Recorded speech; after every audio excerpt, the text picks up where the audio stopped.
Yeah.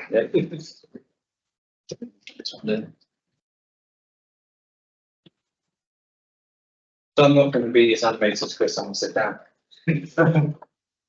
So this is a little bit of a talk about some of the work that I've been doing here.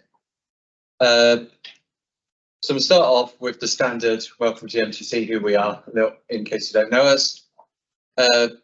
We opened in 2011 officially. We're an independent research technology organisation, which is a bit different from some of the other places that are part of the high value manufacturing catapult, in that we're not tied to any university or anything like that. We're completely independent. We were designed to do something called bridge the valley of death, which is a term that people used for TRL 4 to 6, if you're familiar with the TRL scale. Basically, somewhere between when it leaves university and gets into industry, there's an area where it doesn't quite work properly. Someone made their PhD on it work once, and industry needs it to work every time, and we're supposed to try and fill that sort of area predominantly. We're supposed to try and prove innovative manufacturing ideas, and we try and look at manufacturing system solutions predominantly, but we do sometimes go a bit more technology side. Sometimes we go completely to some random things. This building that we're in today is the AMTC, which is the training centre. I usually live in the building across the pond over there. This one is predominantly for conferencing, but we also have a load of apprentices who are sort of the other side of the barriers in their like holding cell. Yeah, so the idea was we're developing all the technology here, but then there was no one who knew how to use it in industry, so we needed to actually have some training facilities as well. Bit of the high value manufacturing catapult. We're one of, I think that's 7 centres. They were set up to roughly take on what Germany has with the Fraunhofer Institute, if you come across there. We all have our own specialisations. I know AFRC is really good for forging. F stands for forging. CPI tends to be really good at electronics and more chemical engineering style things. Nuclear AMRC surprisingly specialises in nuclear stuff. AMRC and MTC, we compete all the time on all types of things, and we've got to work better together. WMG they really specialise a lot with automotive style of things. They're right next to JLR. And NCC, which is the National Composite Centre down in Bristol. Yeah, we're doing a lot of work recently to try and work better together. Traditionally, everyone had their specialisations apart from MTC and MRC, and we tended to fight a little bit. This thing they like us to show how we started off with 160k in 2010, 2022 we're at 101 million turnover. Obviously we're a profit reinvestment business, so we don't actually, any money we make I get spent on toys.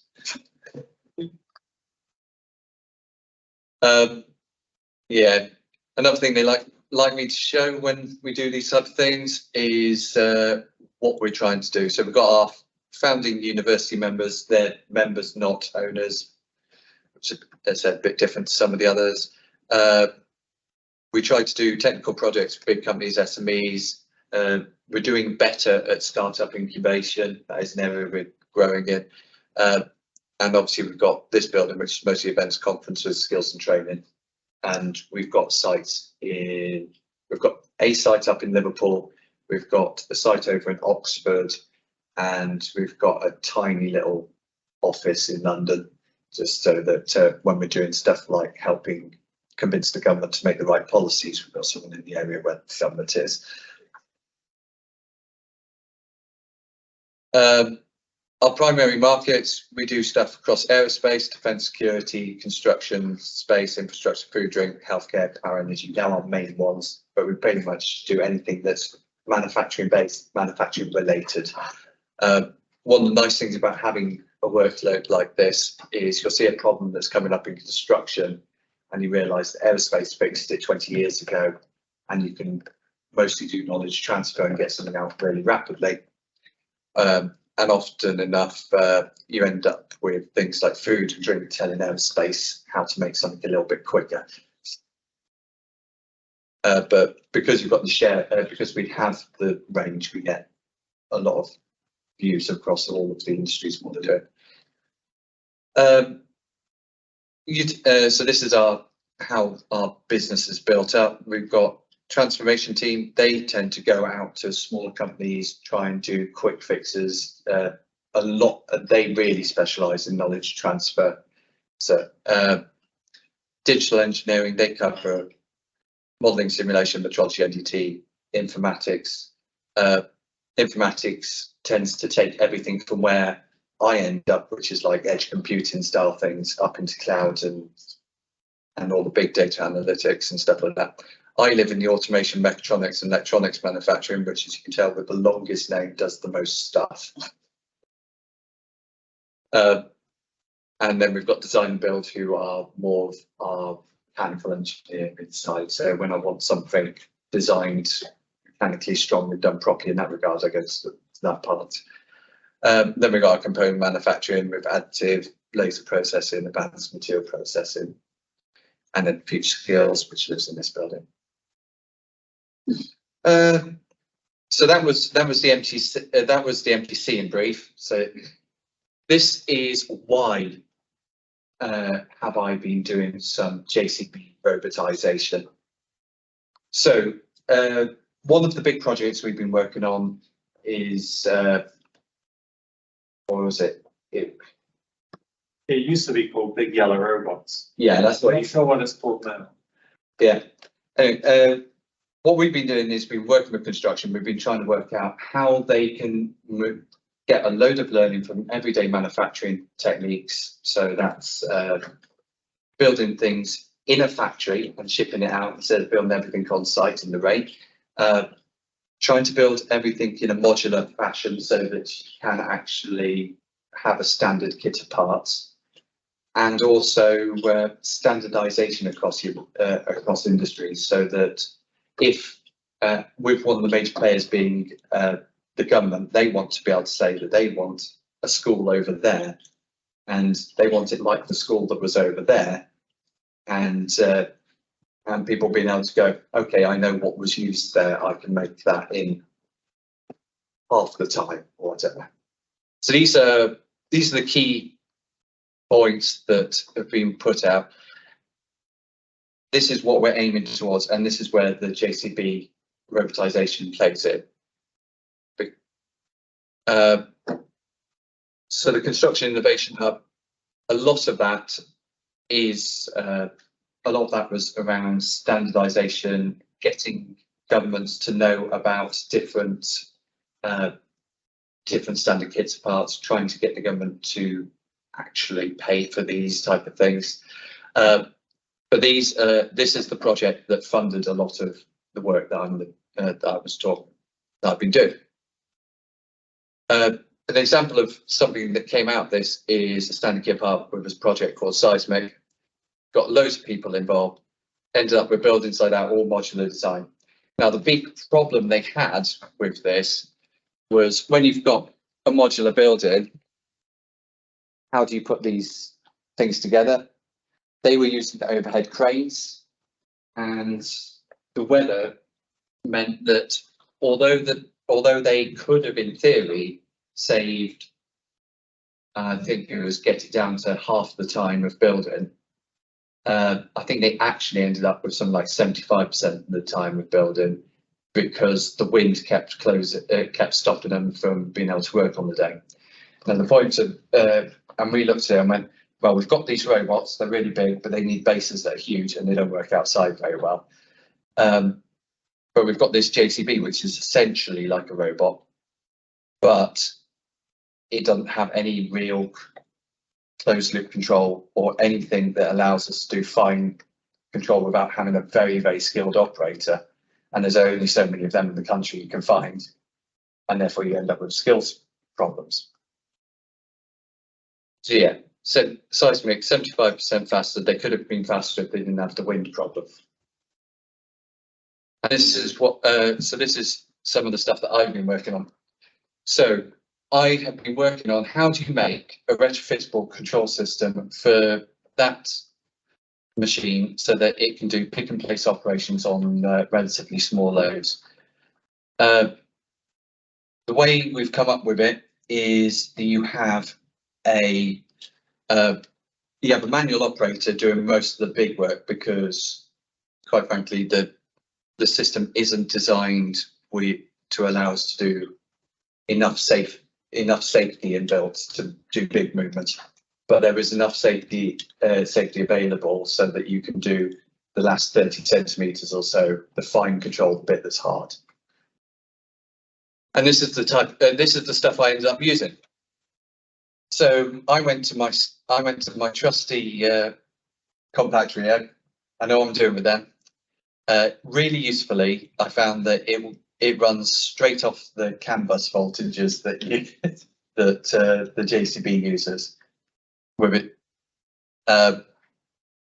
We got ourselves a couple of 9860 modules, which are the XNet modules, which allow us to speak J1939, which is the control codes that the JCB uses.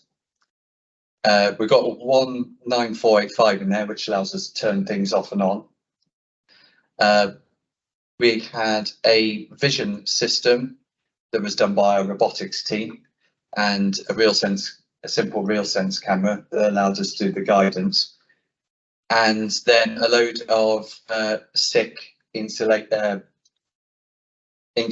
sensors that allowed us to know where the position of the arm was, because we started off looking at using encoders, but a very quick check of the dynamics of the arm, and if you rested your arm on it when it was on full extension, it's quite flexible. It bends by a surprising amount. So if we were to measure at each joint with an encoder, we don't necessarily know that the angle here corresponds to the angle at the end.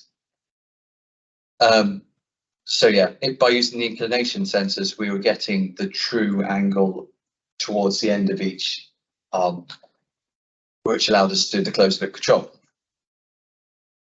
The way that we make it work is we have the joysticks come into the C-Rio, and then I basically do a man in the middle attack, and I either let the control go through if I'm not dynamically controlling it, or I go, actually I'm going to change those numbers in there, and you're going to be sending this signal. And because the C-Rio is operating fast enough, the JCB never sees that anything's changed.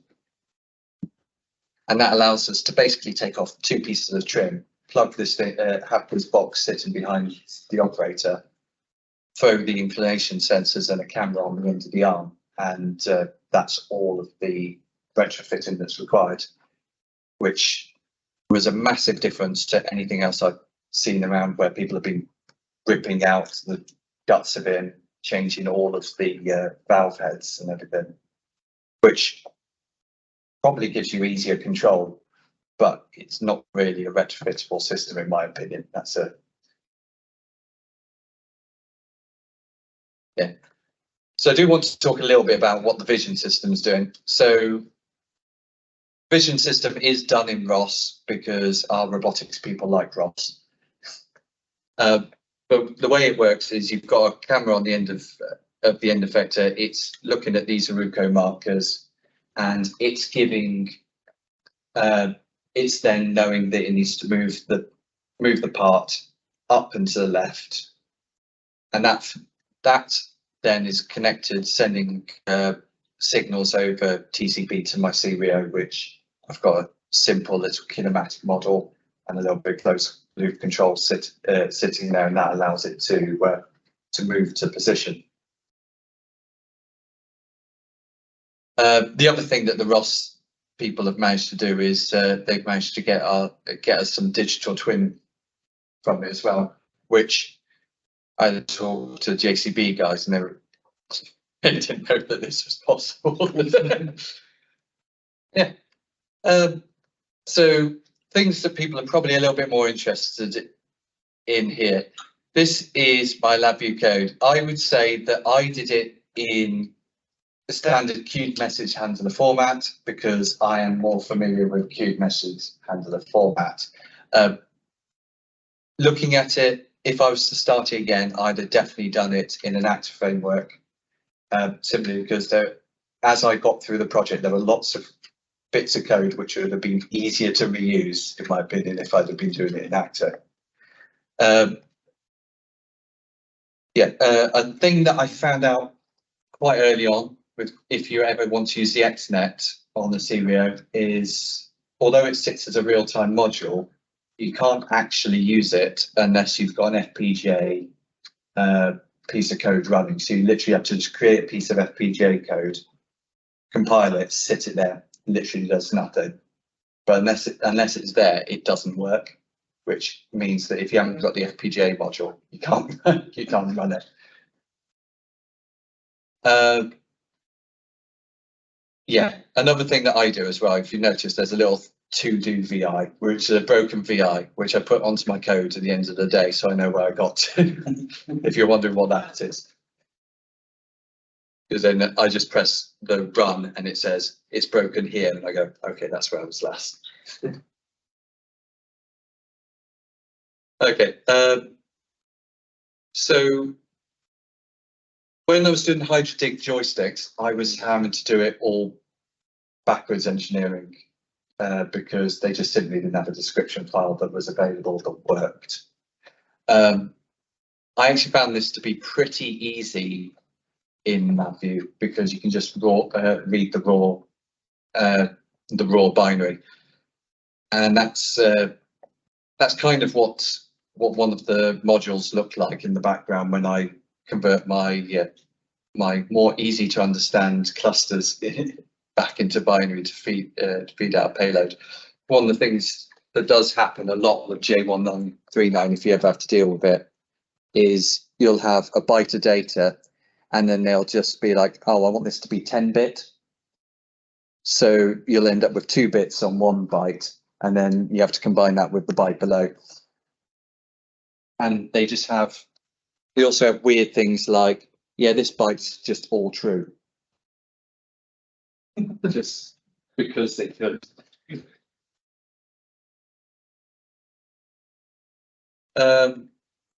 It was much easier when I had the actual documentation for the inclination sensors. But one of the things that I've noticed a lot, if you ever do things like this, is that all the documentation that I'm given is in Little Endian, and it took me quite a while before I realised the reason why everything wasn't working was because LabVIEW uses Big Endian. Hence the reason why with this code you'll see that it flips the array one way, does all the stuff, then flips it back so that it's more LabVIEW like again. And here, hopefully, you'll see the driver's not doing any there. But this thing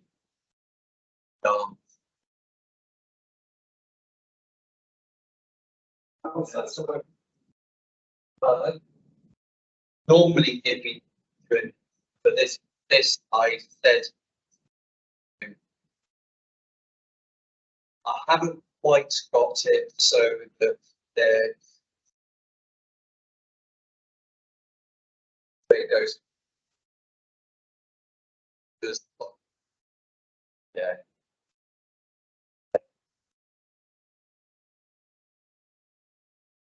He doesn't look so happy when it gets close to the top. I was fine because I knew we had budget to the end. And it wasn't going to break the floor. Right, take the final. Yeah, at the time, I was going to connect with the little Wi-Fi.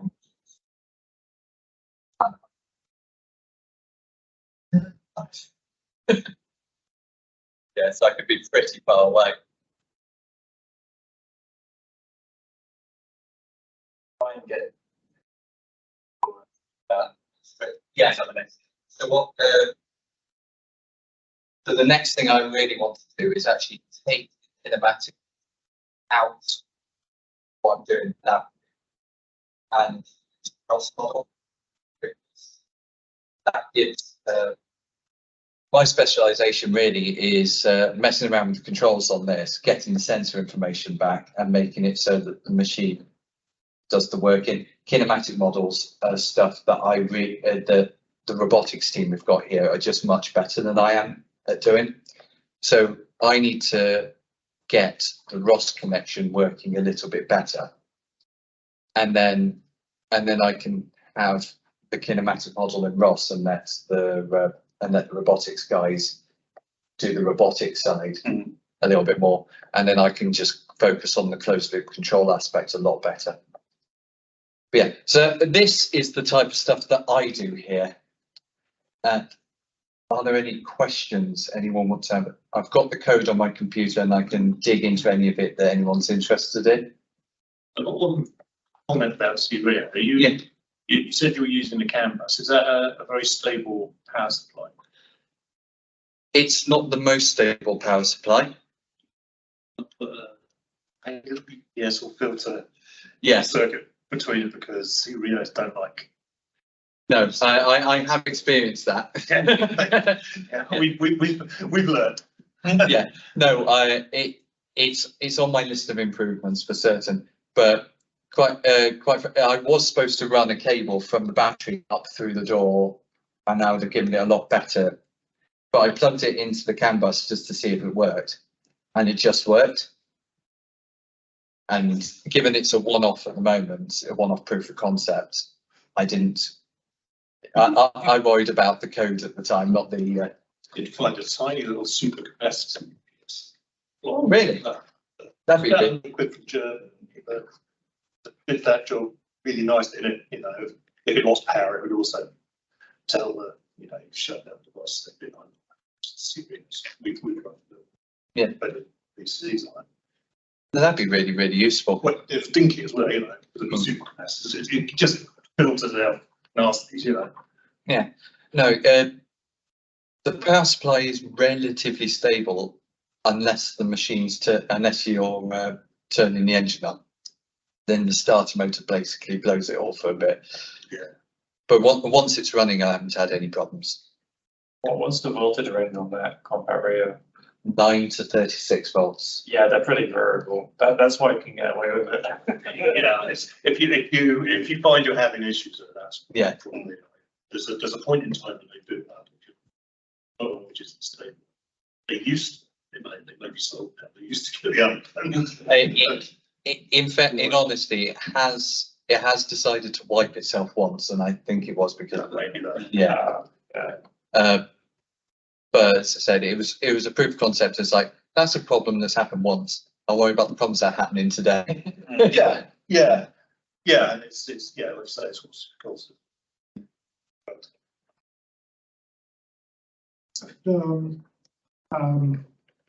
end application. Yes. It looks amazing, but I wonder. So is the plan, for example, say in 5 or 10 years time, for this to be actually used on a building site? And if that's the plan, is there a particular subset of tasks that can be done in a system like this? Because I'm just thinking that in real life, in a building site, there's so much variability that, like you said before, a skilled operator, I'm struggling right now to see how a skilled operator can be replaced at the moment, but is it for a particular subset of tasks that can perhaps be kind of isolated and done repeatedly by a robot. So let's go to this slide. So I've always thought of this as being, you know how with some cars you can get the automated parking system. That's what we're going for. We're going for, you don't need a highly skilled operator. You need a skilled operator. I mean, I can operate it to a reasonable level, but I couldn't do the cladding or the window placement because I just don't have years of experience messing around with playing around with the JCB. But the system, its end goal would be to allow a relatively new operator to do really complex tasks. But you still need the operator there because there's too much variability. Like your routes around site are changing by the hour sometimes. But yeah, picking up a part, trying to normalize pickup, that's really, really difficult because you just can't see it from the cab. So even when I just did the initial thing of having the controls on a tether and I could stand outside the cab to do the pickup, that made it significantly easier because I could have a look around at what I was doing. Yeah. In terms of timescale, this really was a proof of concept. One of the things we do is sometimes we've got technology pull from industry saying we want this machine to run 50% better and we want it to be able to pick up items out of a box instead of having to have everything fixtured up properly. And we go, that's great, we can do that. This was more of a technology push showing, hey industry, these are the type of things that are becoming possible. You don't need to employ 15 people to put up this panel anymore.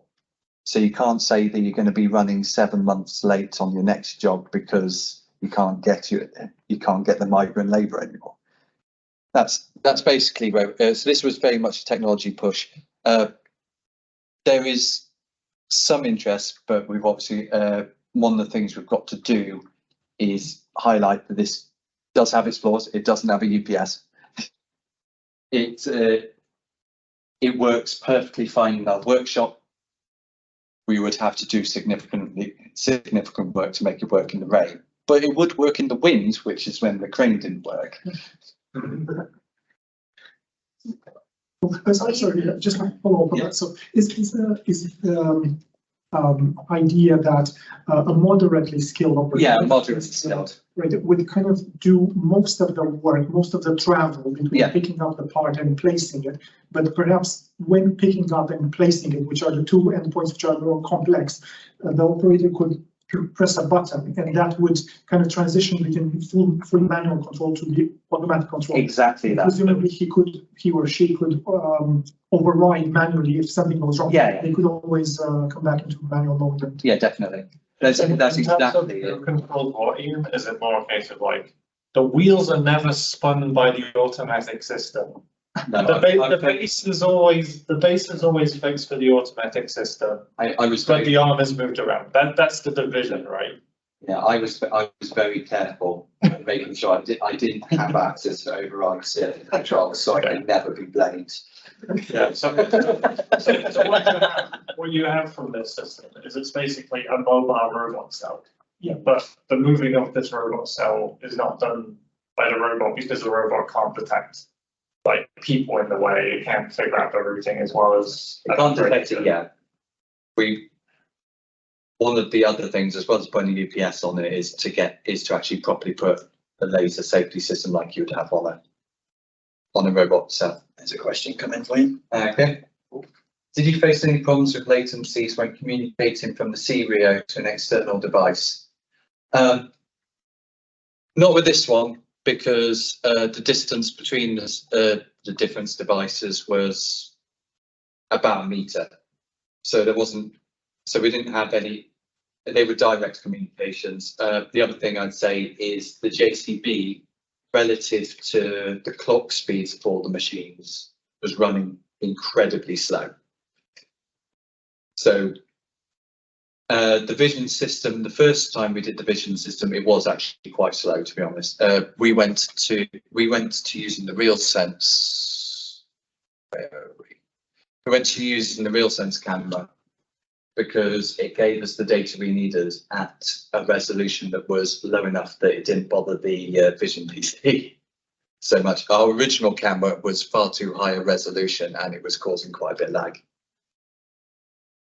Because that vision PC again is one that can run on 12 volts if we ever need it to.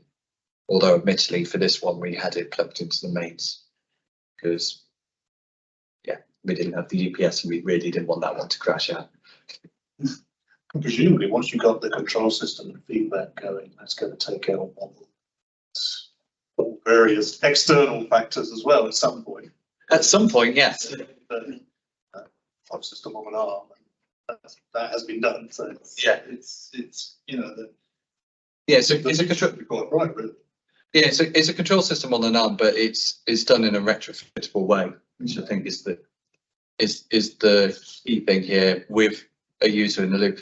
I've seen a lot of fully remote systems, and they use a combination of either having pistons and everything driving the joysticks, which means you can't fit an operator in there, or they take control of the valves themselves, which means you have to rebuild the machine from almost the base up.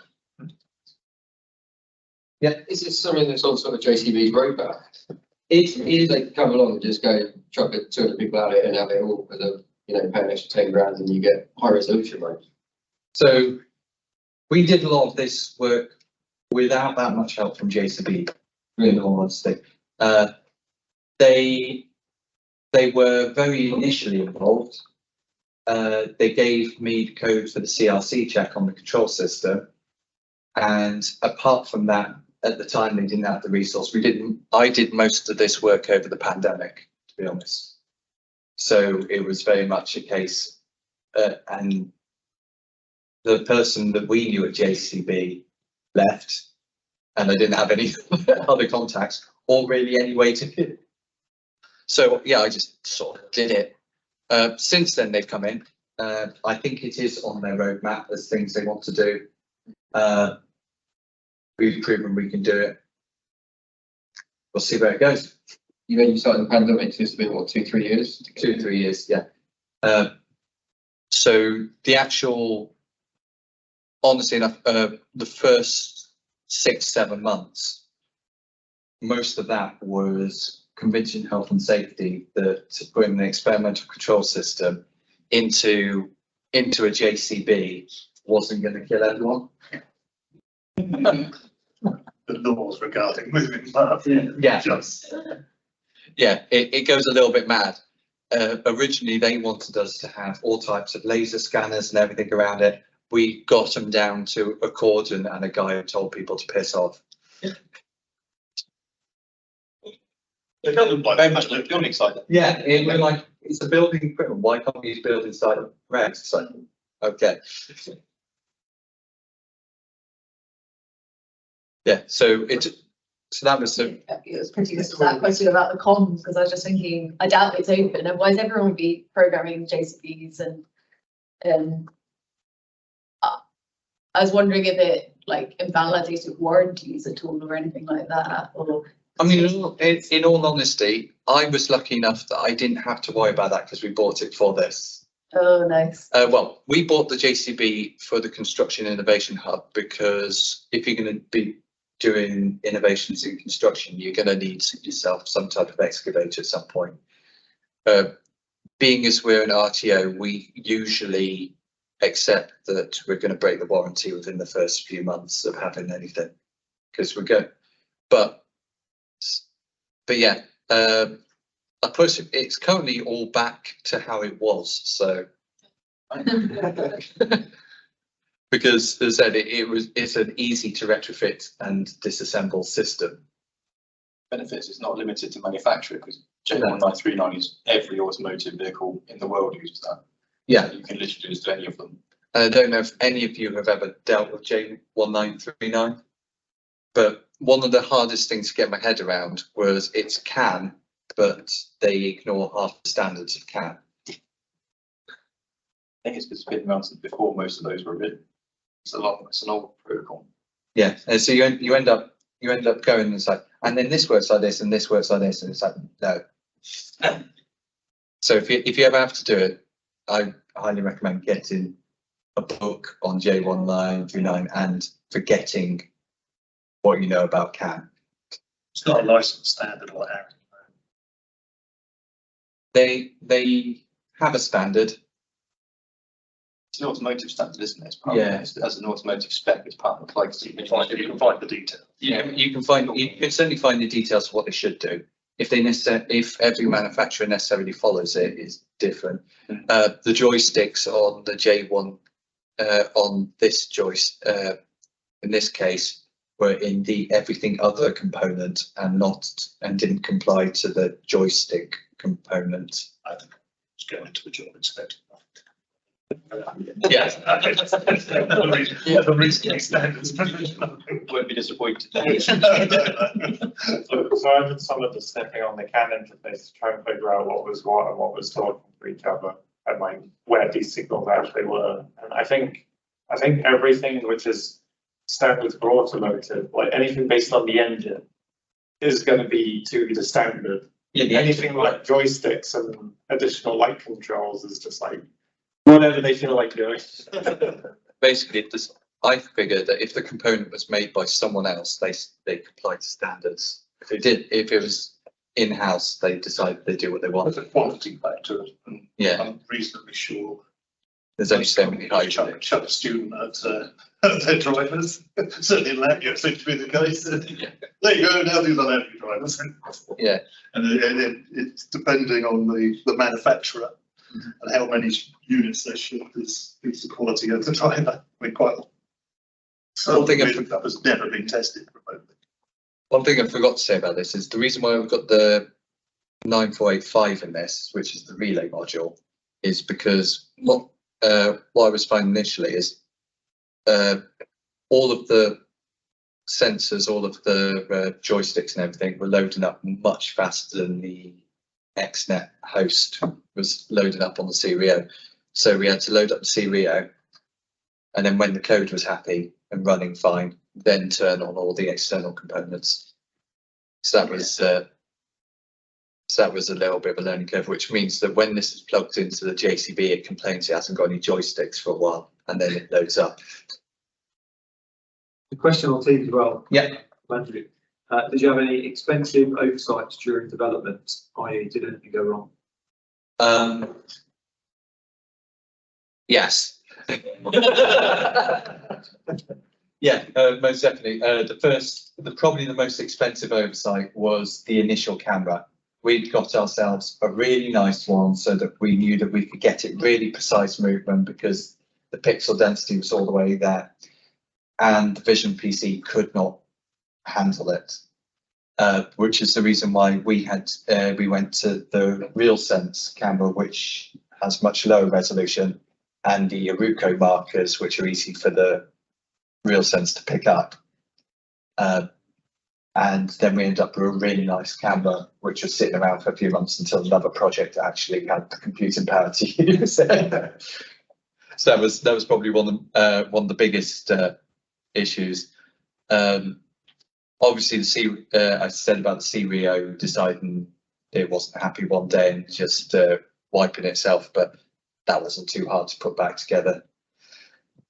Those 6 sensors used to be Trimble sensors as well, didn't they? Oh yeah, we got a Trimble system at one point, didn't we? Yeah. Yeah, we had a Trimble system because Trimble do similar systems for Caterpillar. We got the system. They got bought out by Caterpillar. They stopped working with us, and we never got the interface to be able to actually talk to them. Because they're like, no, we're not doing any developments now because you're working with JCB. It's like, great. Yeah, so then we went to SICK, who are really helpful. I can't recommend enough over Trimble. If you're doing with JCB, it is. Cool, well, thank you very much, Ian. Thank you very No much, Chris. Really